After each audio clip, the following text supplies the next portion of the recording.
गया भारत के बिहार राज्य में स्थित एक प्राचीन और अत्यंत पवित्र शहर है।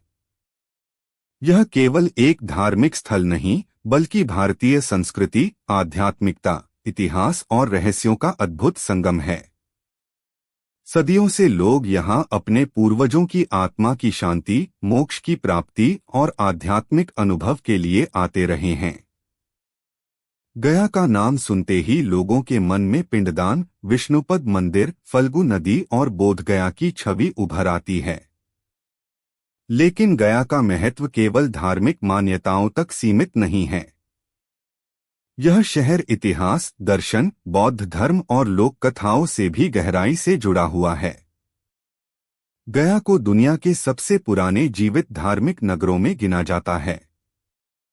इसका उल्लेख रामायण, महाभारत, पुराणों और बौद्ध ग्रंथों में मिलता है। ऐसा माना जाता है कि हजारों वर्षों से लोग यहाँ अपने मृत पूर्वजों के लिए श्राद्ध और पिंडदान करते आ रहे हैं। हिंदू मान्यता के अनुसार यदि गया में पिंडदान किया जाए तो मृत आत्मा को शांति और मोक्ष प्राप्त होता है।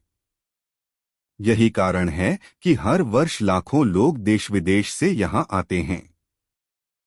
गया नाम की उत्पत्ति के पीछे एक प्रसिद्ध कथा है। कहा जाता है कि प्राचीन समय में गयासुर नाम का एक असुर था।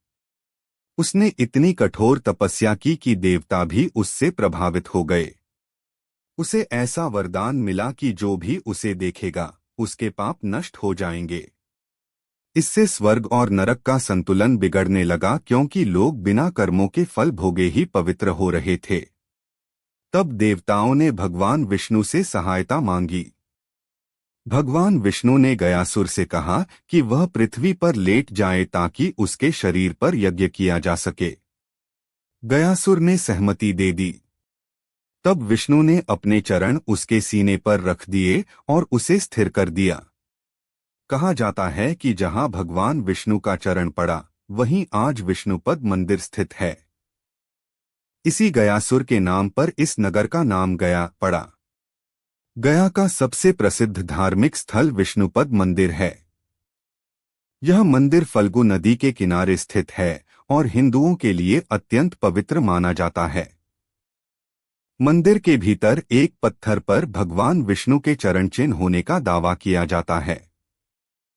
श्रद्धालु मानते हैं कि यही वह स्थान है जहां विष्णु ने गयासुर को दबाया था। मंदिर का वर्तमान स्वरूप मराठा महारानी अहिल्याबाई होलकर ने बनवाया था। मंदिर की वास्तुकला प्राचीन भारतीय कला का सुंदर। गया केवल धार्मिक आस्था का केंद्र नहीं है, बल्कि यह भारत के प्राचीन इतिहास और सभ्यता का भी महत्वपूर्ण हिस्सा रहा है। हजारों वर्षों से यह नगर संस्कृति, दर्शन, साधना और आध्यात्मिकता का केंद्र बना हुआ है। यहाँ की भूमि ने अनेक राजाओं, संतों, साधुओं और विद्वानों को देखा है। गया का इतिहास इतना पुराना है कि इसका उल्लेख वैदिक काल से लेकर आधुनिक युग तक मिलता है। प्राचीन काल में गया मगध साम्राज्य का हिस्सा था। मगध भारत के सबसे शक्तिशाली राज्यों में से एक माना जाता था। यही वह भूमि थी जहां से मौर्य और गुप्त जैसे महान साम्राज्यों का उदय हुआ। चंद्रगुप्त मौर्य, सम्राट अशोक और समुद्रगुप्त जैसे महान शासकों ने इसी क्षेत्र को अपनी शक्ति का केंद्र बनाया। इतिहासकार मानते हैं कि गया और उसके आसपास का क्षेत्र उस समय शिक्षा, धर्म और व्यापार का प्रमुख केंद्र था। मौर्य काल में बौद्ध धर्म का तेजी से विस्तार हुआ। सम्राट अशोक, जो पहले एक कठोर योद्धा माने जाते थे, बाद में बौद्ध धर्म की ओर आकर्षित हुए। उन्होंने बोधगया और अन्य पवित्र स्थलों का विकास करवाया।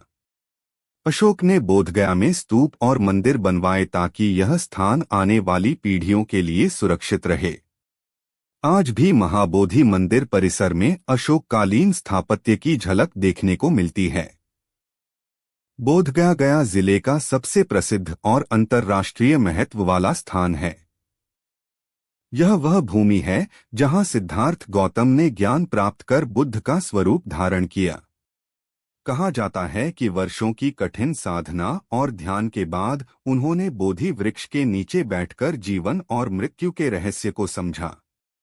उसी क्षण उन्हें बोधि अर्थात ज्ञान प्राप्त हुआ और वे गौतम बुद्ध कहलाए। बोधगया का महाबोधि मंदिर यूनेस्को की विश्व धरोहर सूची में शामिल है। यह मंदिर बौद्ध स्थापत्य कला का अद्भुत उदाहरण माना जाता है। इसकी ऊंची संरचना और शांत वातावरण लोगों को गहरी आध्यात्मिक अनुभूति कराते हैं। मंदिर परिसर में स्थित बोधि वृक्ष को अत्यंत पवित्र माना जाता है। कहा जाता है कि वर्तमान वृक्ष उसी मूल वृक्ष की वंश परंपरा से जुड़ा है जिसके नीचे बुद्ध ने ध्यान किया था। हर वर्ष दुनिया के अनेक देशों से बौद्ध भिक्षु और श्रद्धालु बोधगया आते हैं। यहाँ तिब्बत, थाईलैंड, जापान, चीन, भूटान और श्रीलंका जैसे देशों के सुंदर मठ बने हुए हैं। इन मठों की वास्तुक गया केवल धार्मिक और ऐतिहासिक नगर ही नहीं है, बल्कि यह रहस्यों, लोक कथाओं और आध्यात्मिक मान्यताओं से भी गहराई से जुड़ा हुआ है। यहाँ के कई स्थान ऐसे हैं जिनके बारे में लोगों के मन में डर, श्रद्धा और जिज्ञासा तीनों भाव एक साथ उत्पन्न होते हैं। विशेष रूप से प्रेतशिला, रामशिला और ब्रह्मयोनि जैसे स्थानों को रहस्यमय माना जाता है। सदियों से इन स्थानों के बारे में अनेक कहानियां सुनाई जाती रही हैं।